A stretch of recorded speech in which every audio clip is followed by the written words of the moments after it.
The most badass knights that ever existed are probably responsible for the first international banking system ever.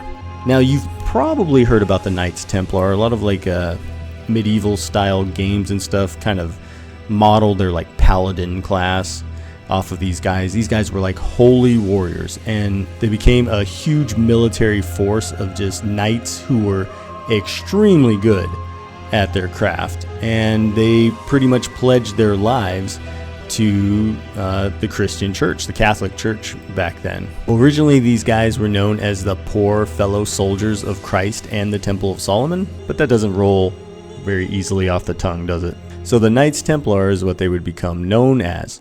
Now, they started off as a very small order of knights and eventually would become just one of the biggest military forces in all of Europe. There's a million interesting things about the Knights Templar, and it could go off in all sorts of directions, but for this video I just kind of want to tell you how they really started the idea of the international banking system, which is super important to the world today. So the Knights Templar were around for a couple hundred years, between the 1100s and 1300s, and the reason they were needed was because of the pilgrimages to Jerusalem.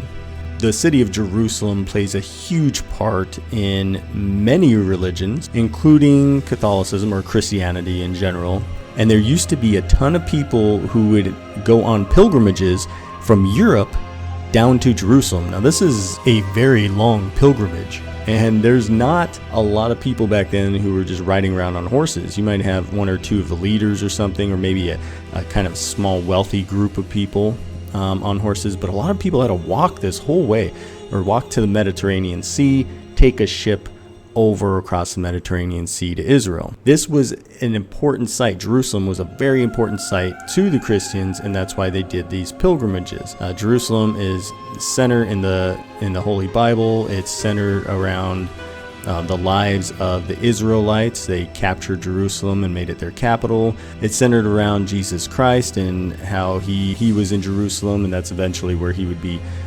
crucified. And this was a big deal for people to make this holy pilgrimage and see Jerusalem in the flesh. Remember, back then there's no smartphones and TikTok and all this other stuff, right? So religion actually played a huge part in people's lives. So this was a big deal, and a lot of people would travel to Jerusalem every year making these pilgrimages.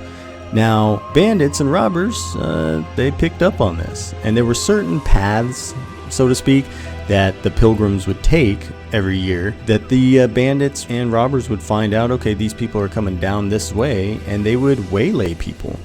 Now, this wasn't a continuous stream of hundreds of thousands of people. You would see a group, and then another group later on, and another group later on. So there would be time for these bandits to hit these people, take their stuff, and go. And a lot of times they would actually kill the people too. It was less of a big deal back then for people to take another person's life. So a lot of these pilgrims were dying. Their wealth was being stolen. A lot of times they would take a lot of their wealth with them because they were going to be in Jerusalem for a while. This wasn't like a weekend vacation. You take a plane back. They were going to be down there for a while. They needed a way to buy things that they needed to get shelter, food, etc. So they would bring a lot of their wealth with them. These bandits knew it, and they'd rob them, and they'd kill a lot of them. And so there was a group of knights that arose. They really just had a few guys at first, and they went to the church, and they were basically like,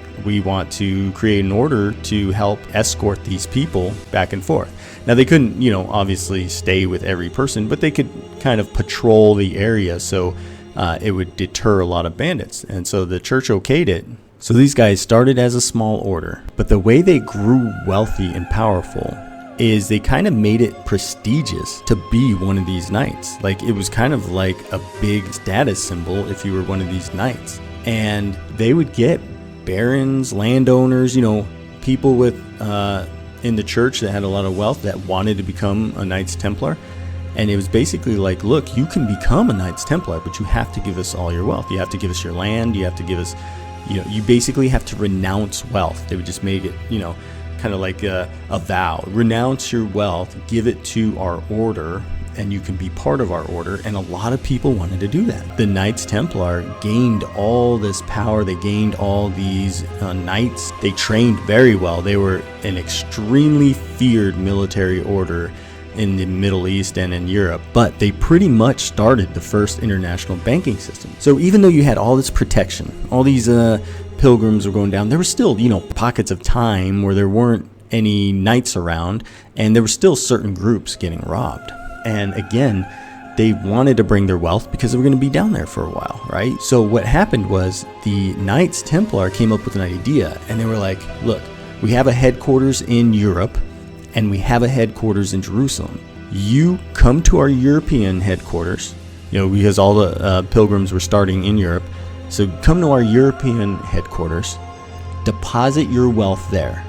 Whatever you bring in, we'll give you like a monetary value for that. We'll say it's worth this much. We're going to give you a receipt, but this receipt is also going to be written in code. That way, even if somebody knows to look for this receipt on you when they come to rob you, they won't be able to cash it in on the other end, because the code is going to be something specific between us and you. So these people would just go on their pilgrimage, and now they didn't have all this stuff they were carrying around. And when they got to Jerusalem, they would present the receipt to the headquarters of the Knights Templar in Jerusalem, and they would either get a monetary amount of gold or something, or other valuable items. So yeah, that pretty much started the idea that, hey, you could deposit something over here and go far away and be able to withdraw it, just like modern day banks go. The Knight Templar headquarters became like the first international banks of the world.